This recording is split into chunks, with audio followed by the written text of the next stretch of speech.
ಮೈಸೂರು ಭಾಗದಲ್ಲಿ ತಡರಾತ್ರಿ ಸುರಿದ ಧಾರಾಕಾರ ಮಳೆಗೆ ನೂರಾರು ಎಕರೆ ಭತ್ತದ ಬೆಳೆಗೆ ನುಗ್ಗಿದಂತಹ ಮಳೆ ನೀರಿನಿಂದಾಗಿ ಬನ್ನೂರು, ಅತ್ತಹಳ್ಳಿ ಸೇರಿದಂತೆ ಹಲವೆಡೆ ಮಳೆಯ ನೀರಿನಿಂದ ಭತ್ತದ ಬೆಳೆ ಸಂಪೂರ್ಣವಾಗಿ ಜಲಾವೃತಗೊಂಡಿದೆ. ಧಾರಾಕಾರ ಮಳೆಗೆ ಕಂಗಾಲಾಗಿದ್ದಾರೆ ಇಲ್ಲಿನ ರೈತರು. ಸಚಿವ ಎಚ್.ಸಿ. ಮಹದೇವಪ್ಪ ವಿರುದ್ಧ ತಿರುಗಿ ಬಿದ್ದಿದ್ದಾರೆ ಸ್ವಕ್ಷೇತ್ರದ ಜನತೆ.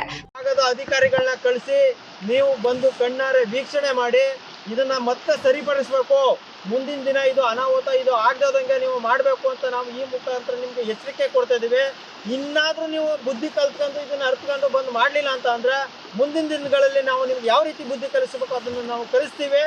ಇದು ಏನು ಈ ಬನ್ನೂರು ಭಾಗದ ರೈತರು ಇದು ಏನು ಅಂತ ನಾವು ನಿಮ್ಗೆ ತೋರಿಸ್ತೀವಿ.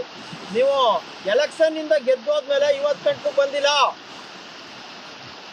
ಅಧಿಕಾರಿಗಳಿಗೆ 4 ವರ್ಷದಿಂದ ಸತತವಾಗಿ ನಾವು ಕಂಪ್ಲೇಂಟ್ ಮಾಡಿ ಎಲ್ಲ ಪತ್ರಗಳು ಎಲ್ಲ ಅಧಿಕಾರಿಗಳಿಗೂ ಕೊಟ್ಟಾಗದೆ.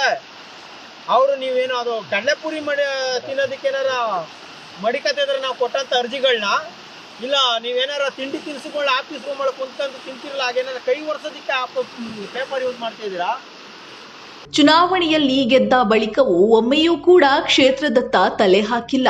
ಬನ್ನೂರು ಭಾಗದ ರೈತರು ಸಂಕಷ್ಟದಲ್ಲಿದ್ದಾರೆ.